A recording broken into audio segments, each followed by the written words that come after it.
Boa noite a todos. Obrigada mais uma vez pelo convite a palestrar aqui nessa casa. E o tema escolhido foi Maria, Mãe de Jesus. Quão pequena a gente se sente em alguns temas, e esse com certeza é um deles. E quanta honra falar de Maria. E eu não sou espírita de berço. Na verdade, da minha família, eu sou a única pessoa que sou espírita. Fui criada num berço extremamente católico. Era comentarista de missa, sempre gostei do microfone. E minha mãe era catequista, minha avó era catequista. A minha mãe, eu morava numa cidade pequena, que é Bela Vista Paraíso, que é próxima aqui de Londrina. E ela, uma época, instituiu uma capelinha que passam nas casas, que a mãe três vezes admirável de Chança, que é o santuário que tem ali perto do Mãe de Deus. Então, eu fui criada num lar extremamente mariano. Então, a minha família sempre foi muito devota de Maria. Só que eu sempre tive muitos questionamentos, sou uma pessoa muito questionadora. E aí, mesmo dentro não era uma católica de BG, era uma católica praticante. E quando eu tomei conhecimento do espiritismo, o que me encafifava muito, assim, o que me deixava um pouco pé atrás, era a questão de Maria. Porque, sendo devota de Maria dentro do catolicismo, eu pensava comigo, onde está Maria dentro do espiritismo? E aí eu tive um convite de uns amigos lá da minha cidade para ir numa palestra em Porecatu. E quem deu foi o Dr. José Antônio Vieira. Para quem conhece, ele faleceu, desencarnou já, é um médico, é espírita muito atuante, ele de Cambé, e ele foi fazer essa palestra. E aí, nessa palestra, ele mostrou essa foto de Maria. E aí, nesse momento que eu vi essa foto e ele falou de Maria, eu falei, é aqui que eu quero estar. Então, é neste lugar que eu vou. Então, eu me tornei espírita por conta de Maria. E é tão interessante porque a gente pega o cristianismo, os cristãos em geral, a gente pensa, nossa, os católicos têm essa devoção extrema a Maria. Mas e os outros cristãos? Porque se você pensa em cristãos, a gente pensa em Jesus Cristo. Se a gente pensa em Jesus Cristo, Jesus, não há um cristão que não vê a figura de Maria. E aí você pensa, poxa, os cristãos são devotos. E hoje nós vamos ver quem é Maria para os espíritas. Só que a gente vê tantos evangélicos, outras religiões, que tem até uma certa repulsa. Né? A gente percebe, já teve fatos icônicos na televisão brasileira de chute, quebras a imagem de Maria. Então, assim, às vezes eu me pergunto, né? É impossível você pensar num espírito da envergadura de Jesus, que a mulher que carregou ele no ventre não tenha um grau de importância tamanha. Então, o que me deixa, assim, um pouco pensativa com relação aos cristãos em geral é isso. Então, quem é para nós espíritas, quem é Maria? Quando eu conheci o espiritismo, o que é a Maria? Esse retrato é um retrato, realmente é uma imagem vinculada à doutrina espírita mesmo. Foi um retrato falado que o espírito Emmanuel passou para Chico Xavier em 1984. E foi um retrato falado de Maria de Nazaré ao fotógrafo Vicente Dávila. E não foi num só encontro. Foram mais de 20 encontros, foi se refinando e trabalhando até chegar nessa imagem de Maria. E aí vocês perguntam, mas essa é a imagem de Maria quando ela habitava a planeta Terra? Não. Essa é a imagem de Maria que os espíritos vê Maria quando ela faz os trabalhos junto à crosta terrestre, no mundo espiritual.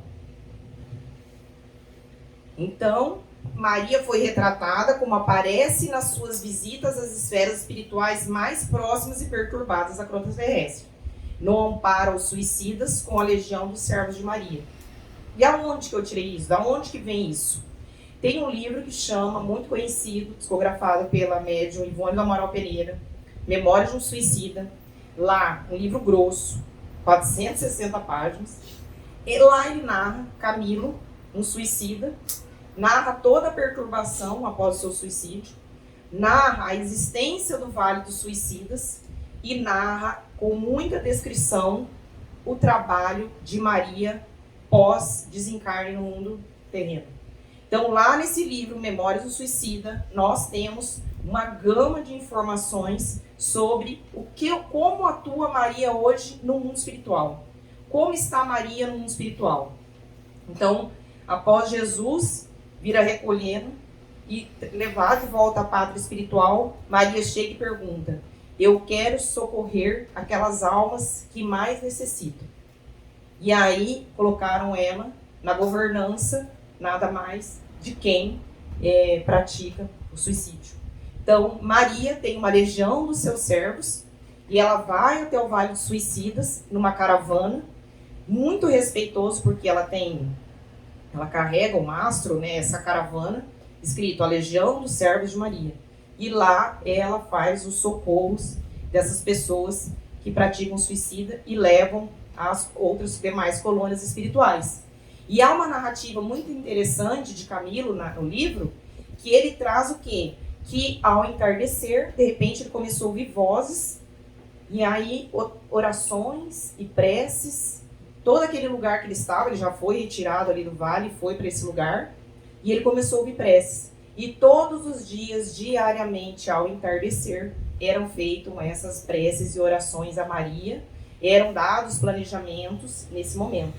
E aí, quando você faz uma comparação com a Igreja Católica, principalmente, eu lembro que, na época, minha mãe sempre rezava o terço de Maria às 18 horas, e aí tem a oração de ângelos que eles fazem às 6 da manhã, meio-dia e às 6 da tarde. E aí quando você faz a leitura das obras espíritas, você fala, poxa, tá vendo? Não é à toa.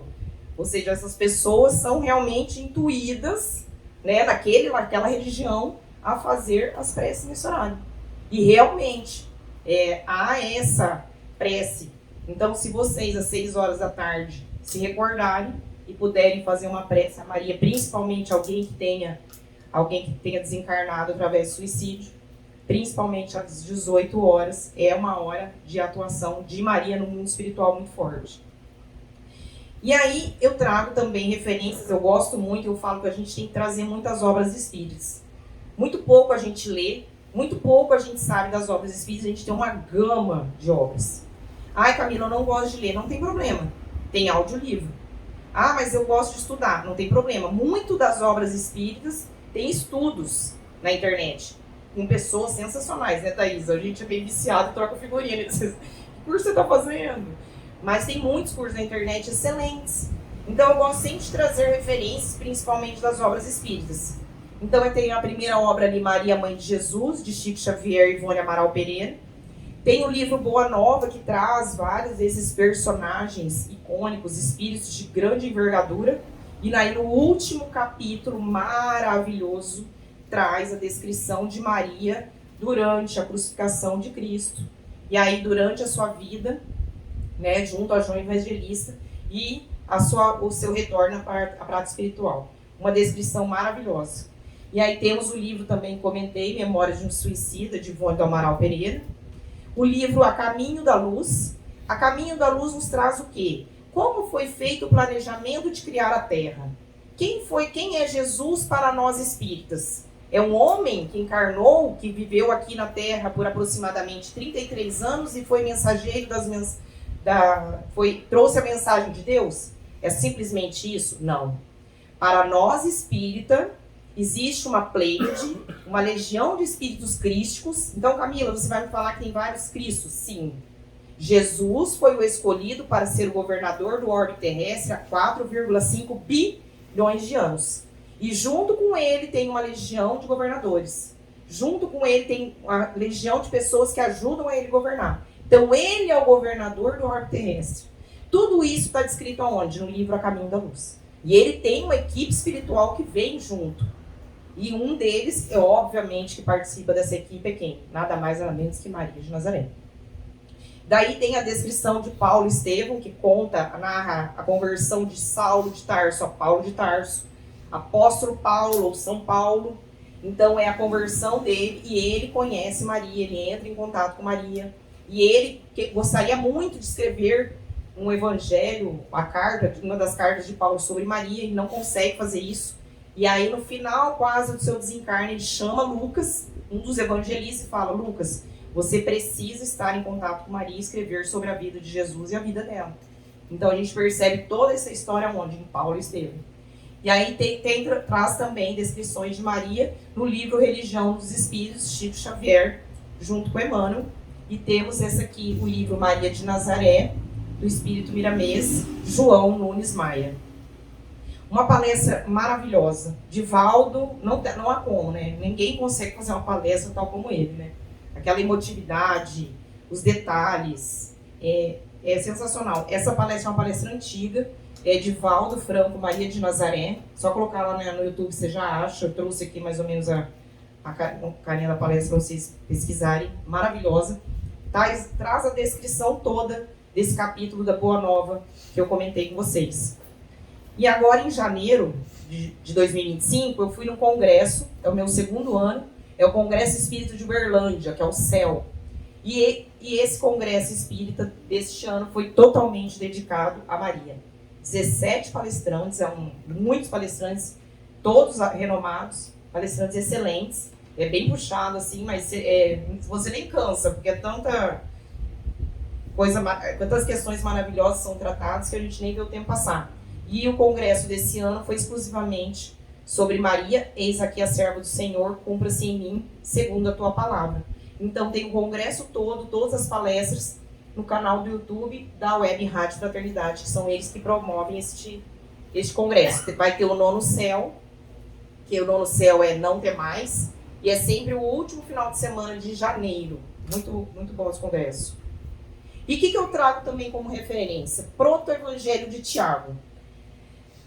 O que é o proto-evangelho de Tiago? Nós temos os evangelhos canônicos. Que são os evangelhos canônicos? Aqueles no concílio de Nicéia foram eleitos 4 evangelhos que foram colocados na Bíblia. Mas nós sabemos que tem inúmeros evangélicos, né? Evangelhos, eles chamam até de evangelhos apócrifos. Então, quais são os evangelhos que quando a gente abre a Bíblia a gente encontra? Mateus, Marcos, Lucas e João. Mateus e João, apóstolos de Jesus, Marcos e Lucas não apóstolos. Então, são esses somente os 4 evangelistas. E aí, o proto-evangelho de Tiago é um evangelho que não foi colocado, inserido na Bíblia. Então, ele é o chamado evangelho não canônico. Mas não quer dizer que ele é um evangelho oculto, que era lido na época do cristianismo primitivo, mas somente não foi inserido. Escolhas, talvez, da igreja, enfim. Então, o que quer dizer o proto? Proto é o que vem antes, é o primeiro anúncio. Então, esse proto-evangelho de Tiago, que eles não sabem quem é a autoria, não sabem se foi Tiago menor mesmo, enfim. Mas ele veio antes de todos os evangelhos.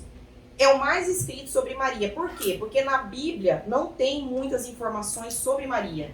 Não se sabe sobre a infância de Maria, não se sabe sobre os pais de Maria, não se sabe quase nada sobre Maria.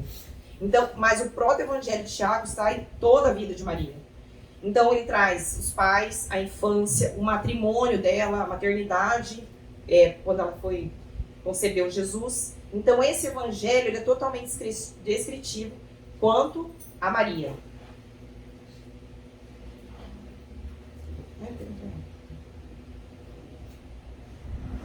Agora eu venho trazer, não é, Camila? É a aula do muçulmano ou espírita?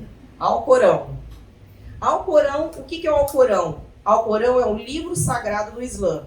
É o livro sagrado dos muçulmanos. Quando a gente faz um estudo bíblico, nós temos o profeta Abraão. De Abraão surgiram 3 religiões abrâmicas. Então nós temos 3 braços. De Abraão, do profeta Abraão, surgiu o judaísmo. Que tem, que eles leem, na verdade, o Antigo Testamento, que eles chamam de Tanar.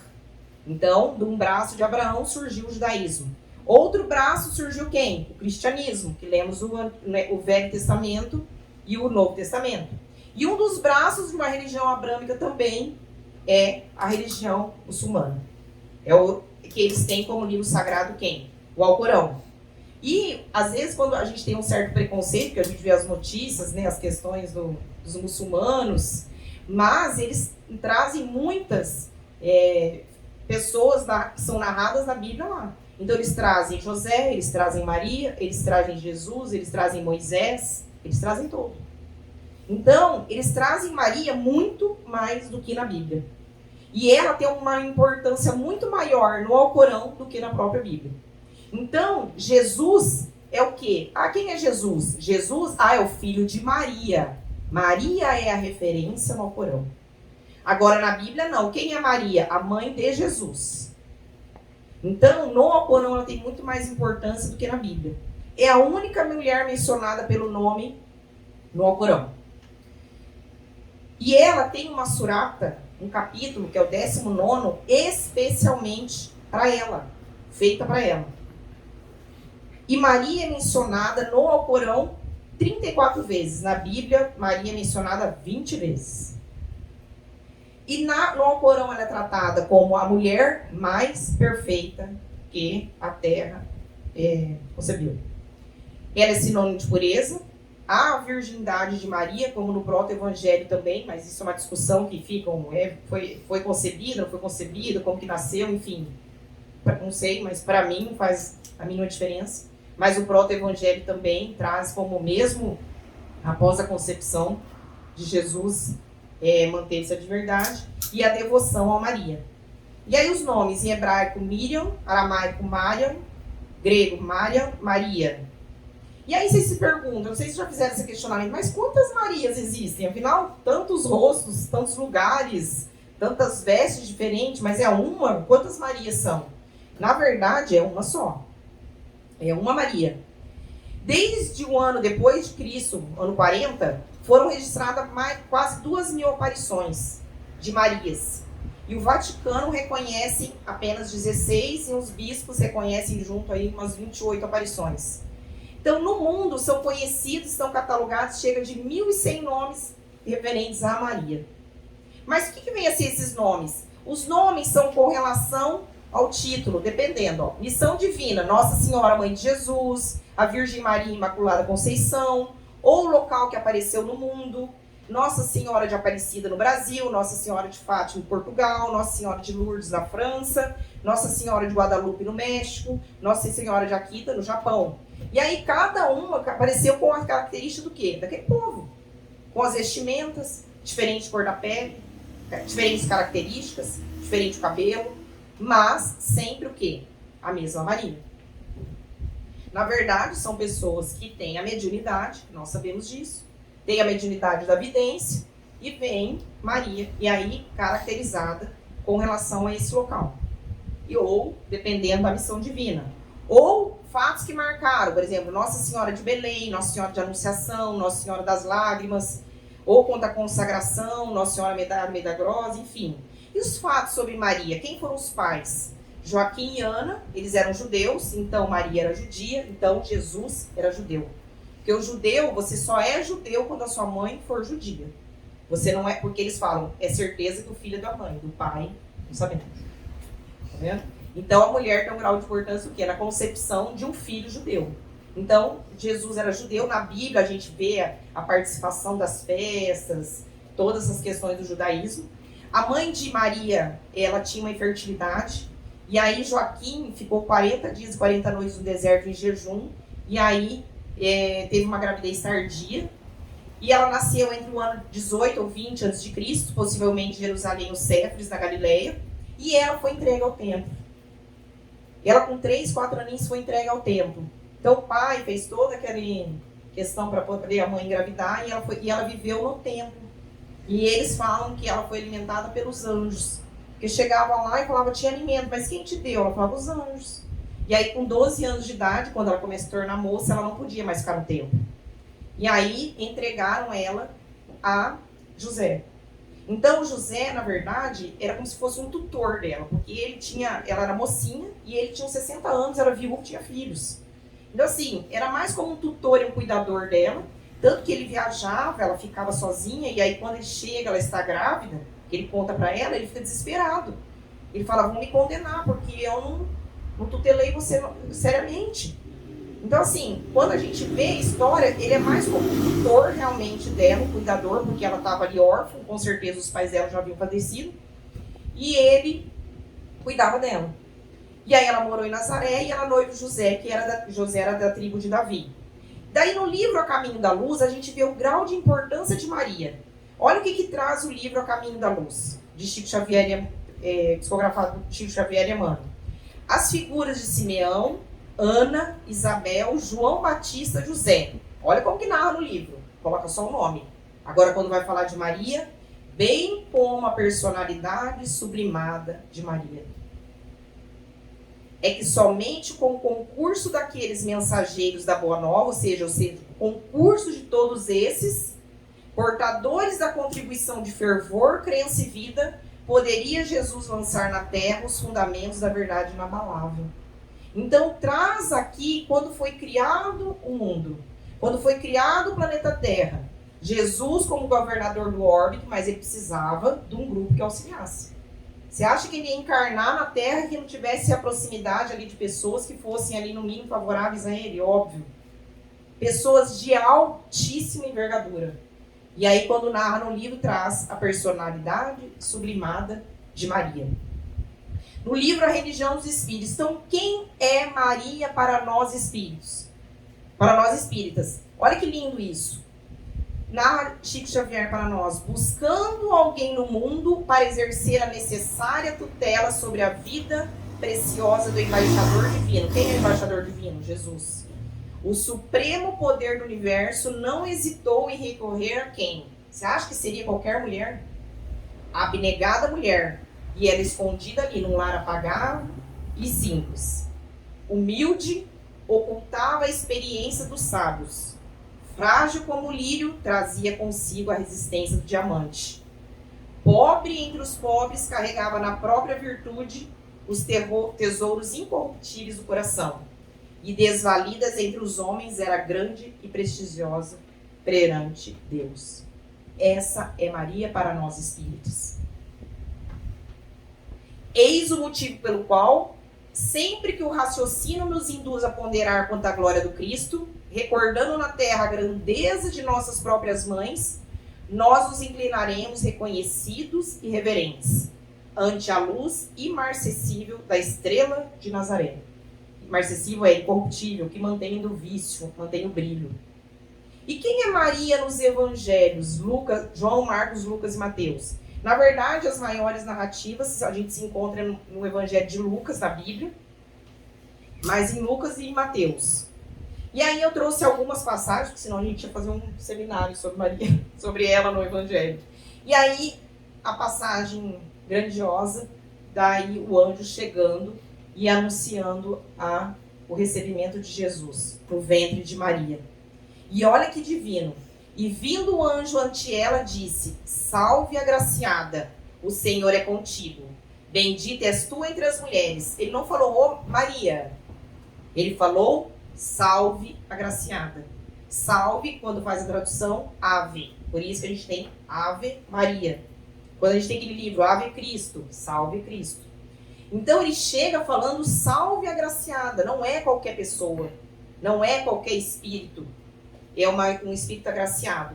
E aí o anjo, aí ela pergunta, o Senhor é contigo, bendita és tu entre as mulheres. E aí depois Jesus fala, ela estava ali aterrorizada, falou, nossa, quem que é? Né? Quem é essa pessoa? Aí ele fala, Maria, calma, eu sei quem você é, não temas, porque achaste graça diante de Deus. E eis que em teu ventre conceberá e dar luz a um filho, e chamará seu nome Jesus. E aí ela pergunta na narrativa como que ela vai ficar grávida, o anjo explica, enfim, e ela não titubeia. Ela firmemente responde, eis aqui a serva do Senhor, cumpra-se em mim segundo a tua palavra. O que é uma mulher que o marido viajava, e aí chega o marido, o único tutor dela, chega grávida, como que ela vai explicar? Nem passou isso na cabeça dela. Ela falou, eis aqui a serva do Senhor. Então, a gente percebe uma das características já de Maria, ela como serva. E aí, posteriormente, com o seu filho, sempre junto a Jesus, que Jesus peregrinava ali, sempre próximo a Nazaré, Decápolis. E aí, ela sempre estava junto a Jesus. Então, ela acompanhou e presenciou muitas questões de Jesus, desde pequenininho. Então, a gente percebia que ela, em narrativas, ela trazia em conversações com as pessoas os ensinamentos do seu filho. olha, o meu filho diz que nós não podemos julgar as pessoas. Então Maria trazia junto do seu coração, junto dos seus ensinamentos, tudo aquilo que o seu filho trazia. Então, além de serva do Senhor, ela era também o quê? Discípula de Jesus. Nós temos mais uma passagem, a profecia de Simeão, que também é no Evangelho de Lucas. Aí Maria, ele com 8 dias, como eles eram judeus, eles precisavam ir para Jerusalém levar o menino ao templo. E aí levou-se, e Simeão era um senhor muito de idade. E aí foi falado para ele, olha, você não vai morrer antes de saber que o Messias prometido estará na terra. A hora que ele olha para Jesus, ele pega ele no colo, ele tem certeza absoluta. Ele é extremamente tocado. E aí ele tira Jesus dos braços de Maria, fica muito emocionado e fala, este menino vai ser causa tanto de queda como de reerguimento para muitos em Israel. Ele será um sinal de contradição. Assim serão revelados os pensamentos de muitos corações. Quanto a ti, mãe, olhou para Maria, uma espada te transpassará a alma. Jesus, com 8 dias de vida, Maria já recebe isso. Imagina, você já saber que uma espada vai te transpassar a tua alma. Então já é uma profecia de Simeão. E aí narra em muitas passagens da Bíblia que a mãe Maria guardava essas coisas em seu coração. Várias passagens, então o filho falava, o filho agia, as pessoas vinham falar dele e ela guardava no seu coração. Quantas coisas nós guardamos no nosso coração? Para quando vierem as aflições, quando a gente precisar meditar e a gente precisar refletir, o que a gente está guardando no nosso coração? Então a gente percebia que Maria fazia isso, ela tinha um baúzinho no coração e ela guardava essas coisas no coração. E aí mais uma passagem, Jesus já tinha 12 anos, e aí como judeus, eles foram ali para Jerusalém, era Páscoa, e aí era um grupo de pessoas, estavam indo embora, e Maria foi com as mulheres, e José ali com os homens, chegaram lá em Nazaré e falaram, cadê Jesus? Cadê Jesus? E ficaram desesperados procurando ele, mas achei que estava com você, mas não, achei que estava com você. E eles voltaram para Jerusalém atrás de Jesus. E aí, a hora que voltaram, encontraram Jesus aonde? No templo. E aí, qual foi? Eles ficaram abismados com aquela criança, com 12 anos de idade. E todos os que ouviam admiravam a sua inteligência e resposta. E quando ouviram, maravilharam-se e disseram-lhe a sua mãe, filho. Aí a mãe perguntou, filho, por que fizeste assim para conosco? Por que você sumiu desse jeito? A gente estava desesperado. Eis que teu pai e eu, ansiosos, te procurávamos. Maria e José atrás de Jesus. E ele lhes disse, por que é que me procuráveis? Não sabeis que me convém tratar dos negócios de meu pai? Aqui ele estava se referindo a quem? A José? Não, a Deus. E aí a sua mãe guardava no seu coração todas essas coisas. Então todas essas lições que eram trazidas, ela guardava onde? No seu coração. E aí vem a parte da crucificação de Jesus. A narrativa dolorosa, que a gente vê no livro Boa Nova, no último capítulo, a crucificação de Jesus. E aí Maria, quando via Jesus ali pregado no madeiro, ela se recordava de todas as fases de Jesus. Desde a sua infância, de todas as passagens, da sua adolescência, tudo. Ela foi olhando para Jesus e se perguntando, por que é que meu filho está nesse lugar? Curou tantas pessoas, levou amor às pessoas, trazia ele, ela lembrava ele pequeno, trazendo as pessoas que estavam doentes, os leprosos, ladrões, ele pegava na mão e levava para casa, e José e Maria o ajudavam a cuidar dessas pessoas. E ela falava, quem foi meu filho e por que ele está aí? Passava isso pela cabeça de Maria. Porque querendo ou não, imagina. Quando você assiste a crucificação de Jesus, né, como tem no filme ali, Paixão de Cristo, enfim, eu não consigo ver. Para mim é torturante. Agora Maria ficou vendo o tempo todo. Ela esteve ali na frente. Viu ele sendo ele pregado, viu sendo ele colocado na cruz, viu ele sendo ali torturado, esfacelado. Imagina a tortura dessa mãe. E ela ali se recordando. E seu coração rebentava em tempestades de lágrimas irreprimíveis. Contudo, no santuário da consciência repetia uma afirmação de sincera humildade. Faça-se na escrava a vontade do Senhor. Então a gente percebe Maria como mãe, Maria como esposa, Maria como serva, Maria como discípula, Maria como escrava. Quantas figuras e quantos papéis Maria assumiu. Imagina a tortura dessa mãe.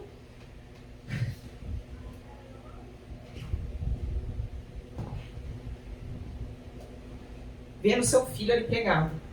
Porque independentemente de quem era Jesus, ela era a mãe. E aí no livro Boa Nova, o Jesus volta à pátria espiritual e ela morre muito velhinha. Então ela fica ali na cidade junto com seus parentes. Maria já estava numa idade avançada. E aí João Evangelista a convida para ir morar, porque não tinha onde levá-la, né? Aí ele recebeu uma doação lá, uma casa próxima a Éfeso. E aí essa casa foi colocada com o nome de Casa Santíssima. Essa é a casa de Maria, ó, para visitar. Aí como que foi dado esse nome? O miserável leproso, depois de aliviado em suas chagas, murmurou: Senhora, sois a mãe de nosso mestre e a nossa mãe santíssima. Então, quando ele chamou Mãe Santíssima, a casa foi denominada o quê? Casa Santíssima. E quando Jesus está crucificado, os apóstolos, ó, sumiram. E o medo de serem presos, torturados, Pedro envergonhado por ter negado Jesus 3 vezes, Judas se suicidou, se enforcou porque entregou Jesus. E aí ela está ali na cruz, compadecida, mulheres estavam ali com elas, correndo risco também. E aí ele sente um braço nela, e aí quando ele vê, é João Evangelista. E aí, Jesus lá, já em frangalhos, Jesus quase morrendo, e aí Maria fala: filho, e aí ele tira forças, olha para ela e fala: mãe, eis aí o seu filho, se referindo a João. E olha para João e fala: João, eis aí a sua mãe. Qual a mensagem de Jesus nos passa? Que nós somos uma família universal. Nós somos uma família universal. Jesus querendo dizer ali naquela mensagem, para você ver, a mensagem derradeira de Jesus na sua crucificação e ainda trazendo uma mensagem para o mundo. Que nós somos irmãos. Que Maria é nossa mãe. E aí temos a casa aqui dela. E aí Maria retorna à pátria espiritual. Então ela mora ali em Éfeso, junto com João, mas João muito empenhado ainda na divulgação do cristianismo, ela ficava ali. Quando souberam que Maria estava morando ali, as pessoas, ó, iam muito lá. Porque imagina os cristãos, né, sabendo, mãe de Jesus, queriam saber as histórias de Jesus, pessoas com dores na alma, pessoas com dores no corpo, buscavam a Maria. Maria não fazia milagres, mas ela dava uma palavra, ela acalentava, ela curava as feridas, ela tratava as feridas. Então a casa de Maria estava sempre cheia de pessoas, sempre cheia de gente. E aí ela estava um dia sempre com aquela saudade imensa do seu filho. Daí um dia, estrelado, ela sai ali na frente da sua casinha, avistava o mar, e aí vinha um mendigo, um pedinte. Daí ela olhou e falou: mais uma pessoa, né? E se aproximou dela. E aí olhou, começou a conversar, começou a falar sobre a Boa Nova. Aí ela sentiu aquela voz diferente, com ternura, aquilo tocou. E ela começou a ouvir aquele peregrino, e ela falou: nossa, que estranho, ele está me entregando um alento. E a maioria das pessoas que iam lá, todas as pessoas iam lá para pedir coisas a Maria. E esse peregrino veio e conversavam, e ele acalentava ela, e falavam sobre a Boa Nova. E Maria, com aquilo no coração, essa voz não me é estranha. E aí ele fala: sou eu, mãe. E aí ele mostra as mãos, as chagas, ela tenta se ajoelhar, e ele fala: não, ele se ajoelha para a mão. Então, olha a envergadura de Jesus, o governador do orbe terrestre, se ajoelhando para sua mãe. E o hóspede anônimo lhe estendeu as mãos generosas e lhe falou com profundo acento de amor: minha mãe, vem em meus braços, eu vim te buscar. Sim, minha mãe, sou eu. Venho buscar-te, pois meu pai quer que sejas no meu reino a rainha dos anjos. Esta é Maria. Na governança do nosso orbe terrestre, quem está lá? Maria, que nos rege, nos governa e nos guarda. Então, quantas questões talvez a gente tem com as nossas figuras maternas terrestres? Dores, mágoas, abandonos, abusos. Então, por que a gente não se materna com Maria? O convite que eu faço a nos maternarmos e trazermos Maria para próximo de nós e nos maternarmos com quem? Com Maria. Essa é Maria para nós espíritas. Uma serva, mãe, esposa, escrava, discípula do seu filho. Um exemplo de amor, de abnegação. Essa é Maria para nós espíritas. E para finalizar, quando eu fui nesse congresso Oitavo Céu, o Adeilson Salles, que foi um dos palestrantes, ele ia fazer a palestra no sábado, e aí ele acordou às 5 horas da manhã, ele tem mediunidade de psicografia, e aí ele acordou às 5 horas da manhã, acordaram ele, os espíritos acordaram ele, falou: Adeilson, pega uma caneta. Ele falou: eita, vou pegar então. E aí, no dia do congresso, no final da palestra, ele recebeu essa mensagem, esse poema de Maria Dolores sobre Maria. Então, para finalizar, a gente vai fazer a prece com esse poema. Chama-se A Parte Boa. Quando as lágrimas brotarem entre as dores da agonia, alma querida lembra sempre da parte boa de Maria. Nos desafios do mundo, quando a vida furtar sua alegria, alma boa rima-te na fé, lembra-te do amparo de Maria. Nos testemunhos em que sofres, nas agruras da solidão, não te esqueça de Maria, que por ti faz intercessão. Alma querida, segue em frente, mesmo que o mundo diga não. No colo de Maria, terás paz no coração. A mãe de Cristo no Calvário, de olhos rasos a chorar, como mãe dos pequeninos, testemunhou o que é amar. Tal como seu filho de braços abertos na cruz, a mãe das mães nossa dor acolhe, rogando por nós a Jesus. Rogai por nós, Maria, nas tempestades de dor. Livrai-nos da agonia, consola-nos com seu amor. Sê por nós, Mãe querida, para a nossa redenção, a parte boa da nossa vida, nas tramas de nossa evolução. Mãe, dá-nos a parte boa, a tua presença entre nós. Cubra-nos com o teu manto e perdoa. Ajuda-nos a ouvir a sua voz. Que Jesus abençoe a cada um de nós.